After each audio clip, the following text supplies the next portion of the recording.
This is the story of Fannie Willis. Fannie Willis is the Fulton County District Attorney. She is the much better and more competent at things than you actually are, and they can get away with a lot more. This is the story of Fannie Willis. Fannie Willis is the Fulton County District Attorney. She is the person who has brought charges against President Trump based on supposed violation of RICO law, which, as we've explained on the show, really does not apply in this particular case. It's certainly a legal stretch. She's attempting to make her name by getting Donald Trump, particularly in a state court, because if you can get Donald Trump on a state charge, well, then he can't pardon himself if he becomes president of the United States. Well, things started to fall apart for Fannie Willis over the last couple of months. She was a heroine in the media. She was a hard-charging prosecutor who was going to finally get Trump. And then it turns out that she is like key example of the Dunning-Kruger effect, but with an intersectional twist, because she thought that apparently she could get away with like literally anything. So just for background, let me play you a clip of Fannie Willis explaining before she was elected DA why exactly she should be the DA. Here she is. Because they deserve a DA that won't have sex with his employees. Because they deserve a DA that won't put money in their own pocket when it should go to benefit children. Because we deserve better. Okay. Now, as we were about to find out, the Fulton County people did not actually receive that DA, apparently. Wade and Willis apparently traveled together on 2 vacations, according to court documents, and state records reveal that Wade earned more than $650,000 working with Willis. Here's the thing.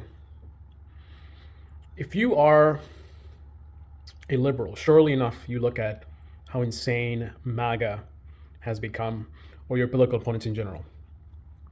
You look at all the crimes that Trump has committed and how they're blind to it all, no matter the evidence, right? You look at the irrational thought process that they have and how easily manipulated they are and how much they're in a bubble. But here's the interesting thing. They're humans just like you, right? They're not from another planet. They're from planet Earth. So it is their humanity and their experiences that has led them to the path that they are on. So the danger is in you focusing entirely on them and not recognizing you too are a human and therefore susceptible to the same things that led them down their path. Stop thinking you're better than them, right? And spend at least some time looking at yourself.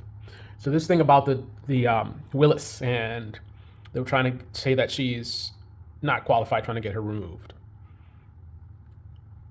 You probably, like me, recognize the games being played and them just trying to do delay tactics for Trump, trying to distract and deflect and, let's hide from the criminality of Trump and focus on, Fannie Willis is corrupt and this and that. And that just washes everything away. So someone's on your side who's on the fence thinking, oh my goodness, I like Trump, but wow, it looks like he really did some crazy things here. And then you go and you put this into their head about, oh, Fannie Willis is corrupt. That can easily get them right back in your camp and be like, oh my goodness, again, these Democrats, blah, blah, blah, right? And then they just don't look at the evidence. They don't look at the crimes. They just focus on, hey, she's corrupt. So whatever happens now, it doesn't matter because she's corrupt, right? I get it. But do you get this?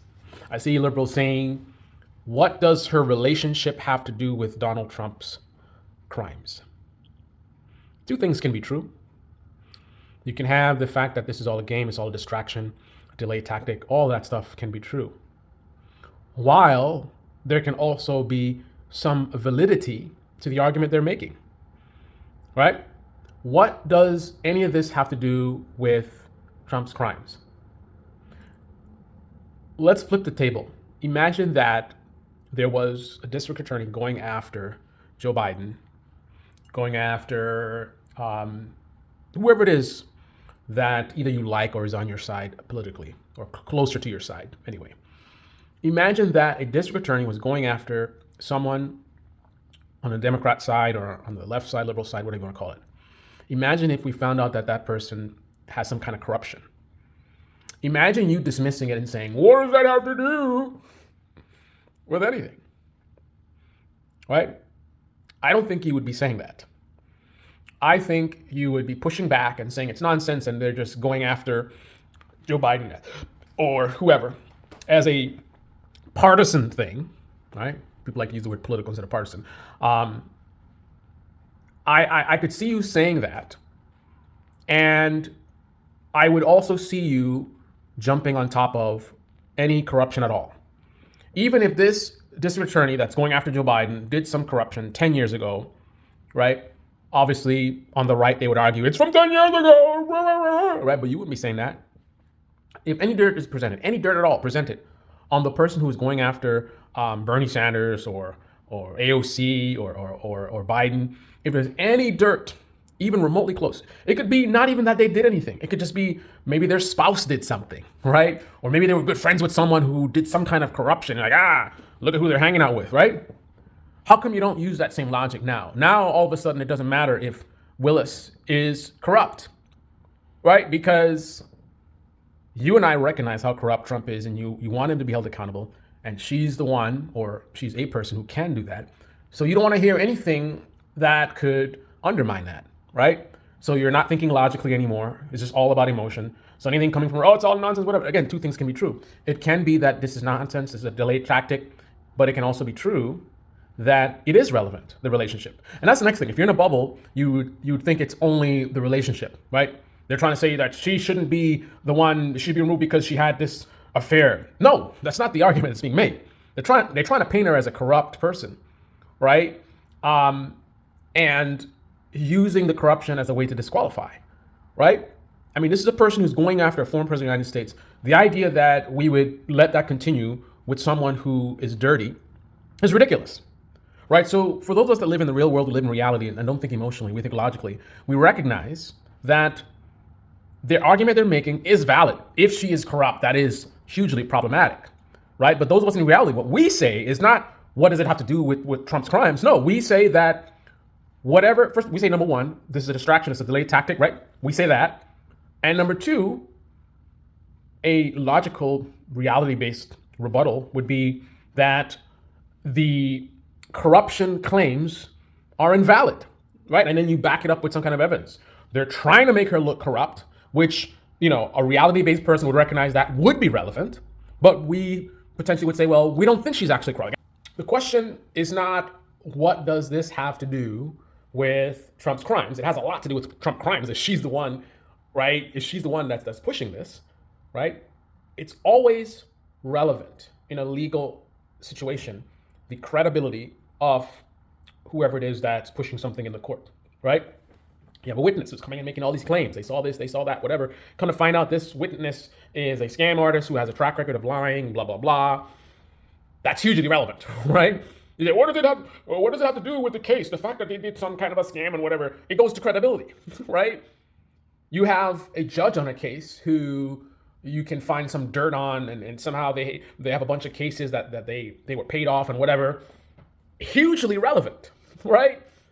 So the attempt to show Fannie Willis as corrupt is absolutely a valid path to having her be removed.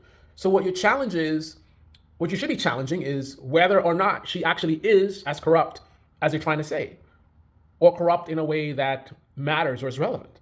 But don't completely dismiss it and talk about what is a relationship. That's not what they're saying, right? Right? And again, I, like you, agree that a lot of this is nonsense. I haven't paid enough attention to this to really make a definitive, like, what's my opinion? Do I think that there's any real there? I can't really say. This certainly looks like some questionable things, but I haven't seen anything that makes me feel like, she should be removed or whatever. But again, that's a separate topic, right? Going around talking about this is all irrelevant is being just as tribal and simple-minded as your political opponents who you make those accusations of. You look at them, how blind they are. Look at all the evidence of Trump, and you just ignore it all, right? Are you ignoring all the information that we're finding out about Fannie Willis and just thinking, you just focused on, they're just trying to remove her because they're trying to defend Trump? Yeah, duh.